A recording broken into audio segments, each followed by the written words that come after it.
2 நெப்பி 24 அதிகாரம் 24. இஸ்ரவேல்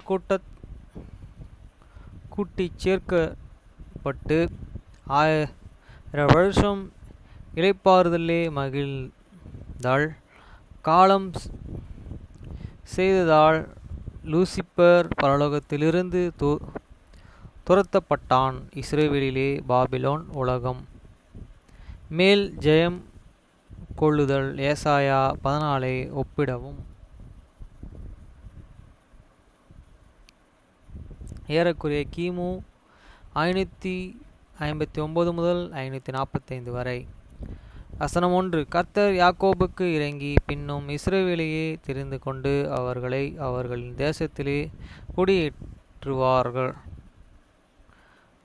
அந்நியரும் அவர்களுடனே சேர்க்கையாகி யாக்கோபின் வம்சத்தோடு கூடிக்கொள்வார்கள். வசனம் 2. ஜனங்கள் அவர்களை அழைத்து கொண்டு பூமியின் கடையாந்திர தூரங்களிலிருந்தும் அவர்கள் அவர்களை ஸ்தானங்களிலே விடுவார்கள். அவர்கள் தங்கள் வாக்குத்தத்தத்தின் தேசங்களுக்கு திரும்புவார்கள். இஸ்ரவேல் வீட்டார் அவைகளையே தன் வசம் செய்து கொள்வார்கள். கர்த்தருடைய தேசம் வேலைக்காரருக்கும் வேலைக்காரிகளுமாய் இருக்கும் எவரிடத்திலும் அவர்கள் சிறைப்பட்டவர்களாய் இருந்தார்களே அவர்களையே சிறைத்தனத்தவர்களாக்கி தங்கள் ஒடுக்கினவர்களையே ஆளுவார்கள்.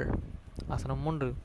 அந்த நாளிலே உன் துக்கத்திலிருந்தும் உன் பயத்திலிருந்தும் எதிலே நீ செவி கொடுக்கும்படி உட்படுத்தப்பட்டாயோ அந்த கடின அடிமைத்தனத்திலிருந்தும் கர்த்தர் உனக்கு இளைப்பாறுதல் கொடுப்பார். வசனம் 4. அந்த நாளிலே நீ பாபிலோனின் ராஜாவுக்கும் விரோதமாய் சொல்லப்பட வேண்டியது ஒடுக்கினவன் ஒளிந்து போனானே, பொன்னான நகரம் ஒளிந்து போயிற்றே. வசனம் 5. கர்த்தர் துஷ்டரின் கோலையும் அரசர்களின் செங்கோலையும் முறித்து போட்டார். வசனம் 6. உக்கிரம் கொண்டு. வசனம் 5. கர்த்தர் துஷ்டரின் கோலையும் அரசர்களின் செங்கோலையும் முறித்து போட்டார். வசனம் 6. உக்கிரங்கொண்டு ஓயாத அடியாய் ஜனங்களை அடித்து கோபமாய் தேசங்களையே அரசாண்டான். தடுப்போரில்லாமல் துன்பப்படுத்தப்படுகிறான். வசனம் 7. பூமி முழுவதும் இளைப்பாரி அமைதியாய் இருக்கிறது. அவர்கள் கம்பீரமாய் பாடத் தொடங்கினார்கள். வசனம் 8. ஆம் தேவதாரும் மரங்களும் லீபியோனின் கேதுருங்களும் உன் நிமித்தம் சந்தோஷப்பட்டு நீ விழுந்து கிடந்த முதற்கொண்டு எங்களை வெட்டுவார் ஒருவருமில்லை என்று சொல்கிறது. வசனம் 9. கிழக்கில் இருக்கிற பாதாளம் உன் நிமித்தம் அதிர்ந்து உன் வருகைக்கு எதிர்கொண்டு அது மரித்தோரையும் பூமியிலுள்ள அதிபதிகளின் எல்லோரையும் உனக்காக கூட ஏவுகிறது. தேசங்களுடைய எல்லா ராஜாக்களையும் அவர்களுடைய சிங்காசனத்தில் இருந்து தள்ளி இருக்க பண்ணுகிறது. வசனம் 10. அவர்கள் எல்லோரும் உன்னை நோக்கி நீயும் உங்களைப் போல பலவீனமாய் நீ எங்களைப் போலானாயே. வசனம் 11. உன் ஆடம்பரமும் கல்லறைக்கும் கொண்டு போகப்படுகிறது. உன் வத்தியங்களின் சத்தங்களும் கேட்கப்படுவதில்லை.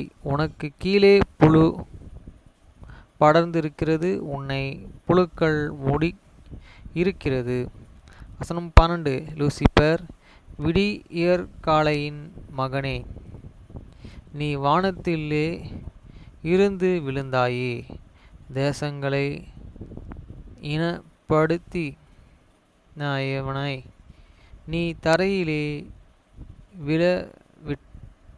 விடப்பட்டாயே. வசனம் 12. லூசிப்பெரே, விடியற் காலையின் மகனே, நீ வானத்திலேயே இருந்து விழுந்தாயே, தேசங்களையே இனப்படுத்தினவனே, நீ தரையிலேயே விழப்பட்டப்படாயே. வசனம் 13. நான் வானத்திற்கும் ஏறுவேன், தேவனுடைய நட்சத்திரங்களுக்கும் மேலாக என் சிங்காசனத்தை உயர்த்துவேன், வட புறங்களிலும் ஆராதனை கூடாரத்தின் பர்வதத்திலேயே வீற்றிருப்பேன் என்றும். வசனம் 14. நான் மேகங்களுக்கும் மேலாக உன்னதங்களில் ஏறுவேன் என்றும், நான் உன்னதமானவருக்கு ஒப்பாவேன் என்றும் உன் இருதயத்திலேயே சொன்னாய். வசனம் 15. ஆனாலும் நீ துறவின் பக்கங்களாகிய பாதாளத்திலே தள்ளப்பட்டு போனாய். வசனம் 16. உன்னை காண்கிறவர்கள் உன் ஊற்று பார்த்து உன்னை குறித்து சிந்தித்து, இவன் தானே பூமியை நடுங்கவும் ராஜ்யங்களை அதிரவும் செய்து. வசனம் 17. வசனம் 16. உன்னை காண்கிறவர்கள் உன்னை உற்று பார்த்து உன்னை குறித்து சிந்தித்து, இவன் தானே பூமியை நடுங்கவும் ராஜ்யங்களை அதிரவும் செய்தது. வசனம் 17. உலகத்தை வனாந்தரமாக்கி அதன் நகரங்களை அழித்து சிறைப்பட்டவர்களின் வீடுகளையே திறக்காமல் இருந்தவன் என்பார்கள். வசனம் 18. தேசங்களுடைய சகல ராஜாக்களும், ஆம், அவர்களின் அனைவரும் அவரவர் தங்கள் சிறையிலேயே மகிமையோடு கிடக்கிறார்கள், தங்கள் அறைகளிலே மகிமையோடு கிடக்கிறார்கள். வசனம் 19. ஆனால் நீயே அழுகி போன கிளையை போலவும் பட்டயத்தால் குத்தப்பட்டு கொலையை உண்டவனார்களின் மீதியானவர்கள் துறவின் கற்களுக்கு கீழே போகிறவர்களைப் போலவும், கால்கள் மிதிக்கப்பட்டு பிணத்தைப் போலவும் உன் கல்லறைக்கு புறம்பே எரிந்து விடப்படுவாய்.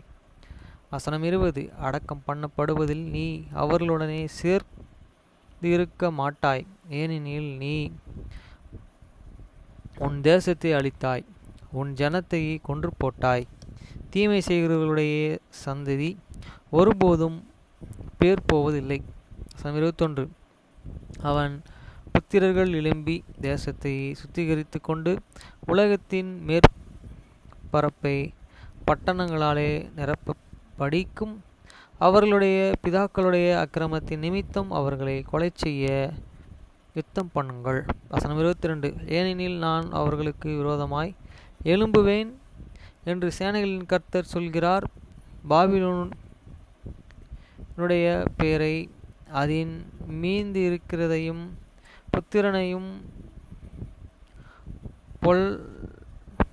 பலத்திரனையும் சங்கரிப்போம் என்று கர்த்தர் சொல்கிறார். வசனம் 23. அதை முள்ளாப்பன்றியின்கள் ஆட்டுக்கொள்ளும்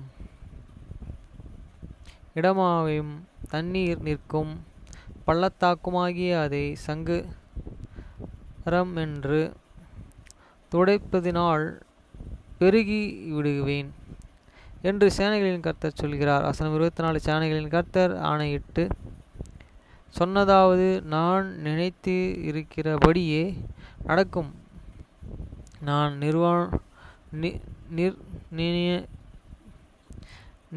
நினைத்தபடியே நிலைத்திருக்கும். வசனம் 25. நான் என் தேசத்திலே ஆசாரியனை கொடுத்து வந்த என் மலைகளின் மீது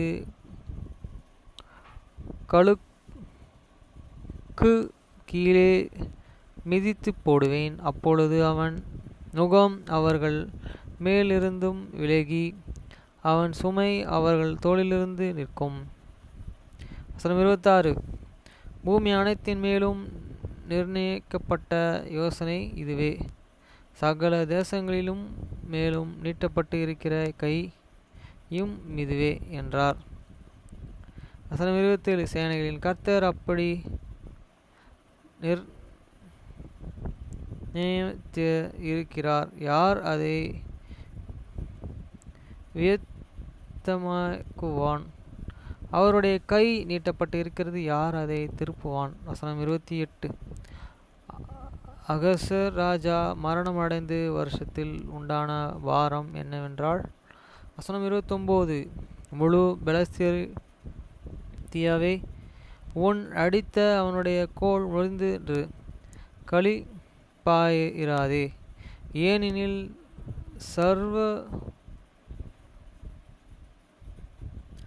சர்வத்தின் வேரிலிருந்து கட்டுவிரியன் வரும், அவனுடைய கனி பார்க்கிற அக்கினி சாபமாயிருக்கும். வசனம் 30.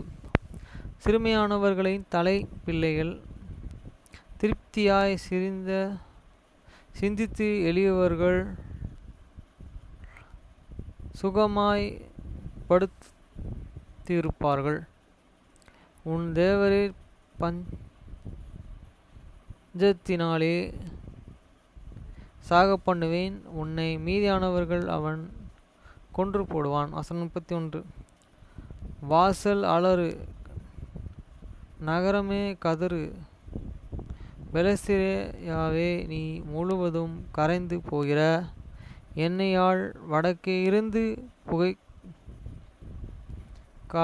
புகைக்காடு வருகிறது, அவருடைய நிர்ணயித்த நேரங்களிலே ஒருவரும் தனித்திருப்பதில்லை. வசனம் 32. அப்பொழுது அந்த தேசங்களிலே தூப வர்க்கங்களுக்கு என்ன மாறு உத்தரவு செய்யப்பட்டும், சியோனின் கர்த்தர் ஸ்தாபித்தார், அதிலே அவருடைய ஜனத்திலே சிறுமையானவர்கள் திடன் கொள்வார்கள்.